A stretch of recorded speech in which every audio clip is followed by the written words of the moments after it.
I was just going for a walk with my wife, and she brought up the change of the logo that Cracker Barrel had, and she was basically saying, "Have you seen all the stuff in the news about how Cracker Barrel's changed their logo?" And I hadn't really paid a lot of attention to it, but suddenly, it made me thinking because she said, it reminds me of your book, Insider X. And anyway, if you're not familiar with the change of the logo, essentially Cracker Barrel has taken the logo with the old man in the barrel and it's updated it to a sort of more a little more simplified version of the logo, where you still have the same colors, same font. If anything, the new logo has the backdrop, looks a lot like a barrel. It's still really, the thematic is, it's definitely a departure not having the old man in the barrel, but it is not so drastically different. But if you look at the internet, basically people have their hair on fire with this logo.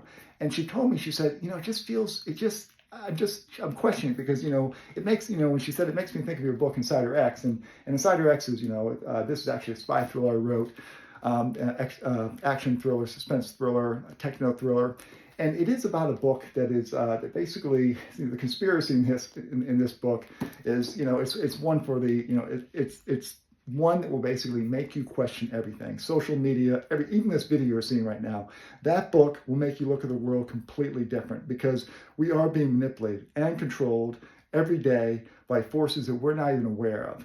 And when she basically mentioned this, the idea of this, reminding me of the book, it does remind me of the book in the sense that, yes, okay, people can get upset because maybe something's changed at their favorite restaurant. They no longer have that menu item. Yes, people can be a little upset about that. But all of this, the fact that that company has lost $100 million in market value, all being stirred up by all this controversy online, it begs the question: who are the people behind all of this? Is there someone actually trying to manipulate us and control us to basically push us in a direction to basically be talking about this? If so, what's their aim?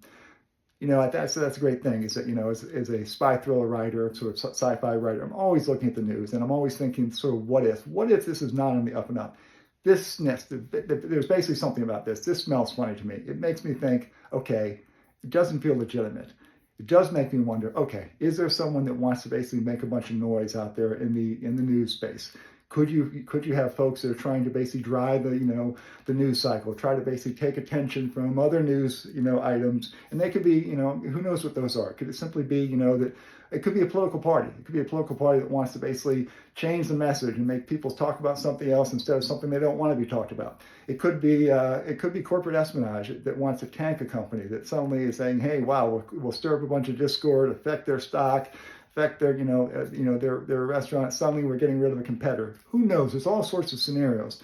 But I will tell you, when I look at something like this, and I'm so